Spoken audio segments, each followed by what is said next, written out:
All right, everyone, I'm going to dive into our new book series, The Inflammation Spectrum. So just kind of part one of that. I want to talk about inflammation, the difference between food allergies and food intolerances, stress and exercise, all of that good stuff.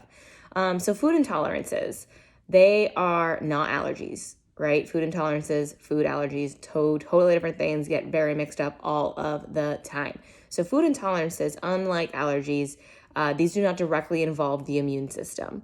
So instead, intolerances occur when your body is unable to digest certain foods, such as dairy, or when your digestive system becomes irritated by them. These are usually the result of enzyme deficiencies, or it could be like a stomach acid thing. It could be a different nutritional deficiency. But those are food intolerances. Then we have food sensitivities. These are immune-mediated like allergies, but food sensitivities can result in a more delayed reaction.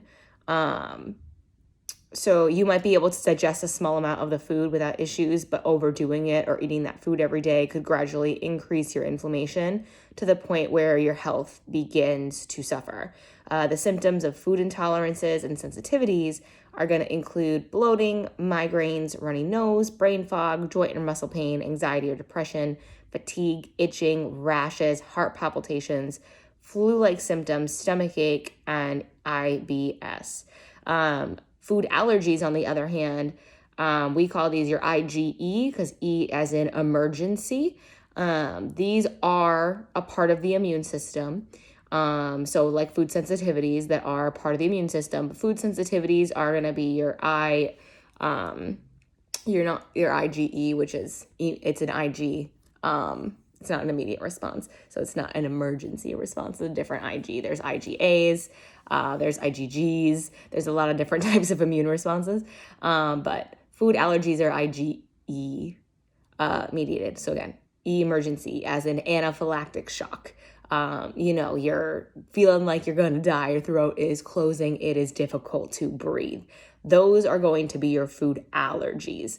Everything else is either a sensitivity or an intolerance. So keep that in mind. Both or all three of them are going to be terrible on the immune system and also give you a lot of stress.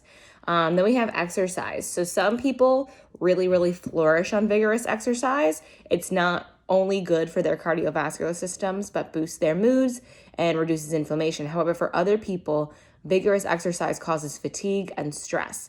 And for these people, vigorous exercises can be inflammatory, and they do much better with like brisk walks in nature, yoga, stretching, those types of things. I am one of those people. I cannot do vigorous exercise.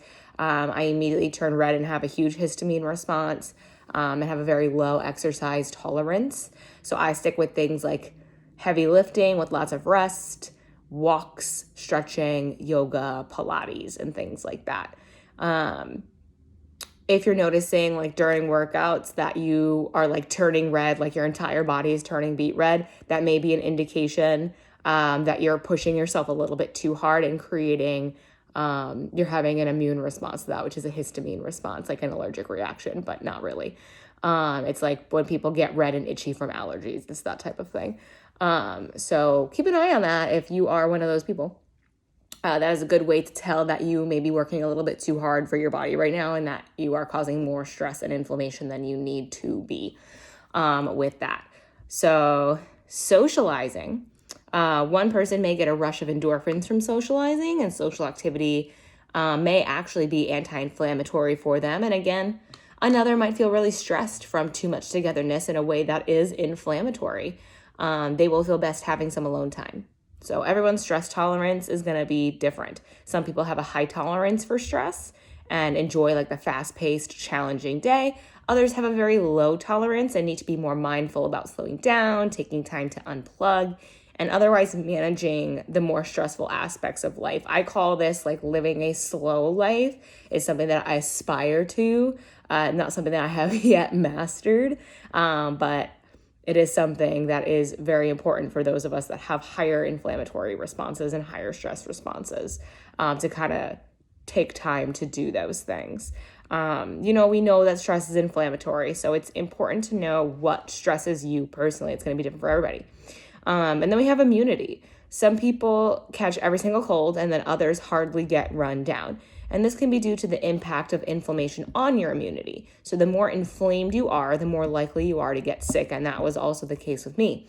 I haven't gotten sick since I've started my whole holistic functional doctor journey, but fingers crossed, as in like a cold or like tonsils or anything like that. Also, I got them out, but besides the point. Again, really dependent upon. Then we have your environmental tolerance. So this is all different stresses.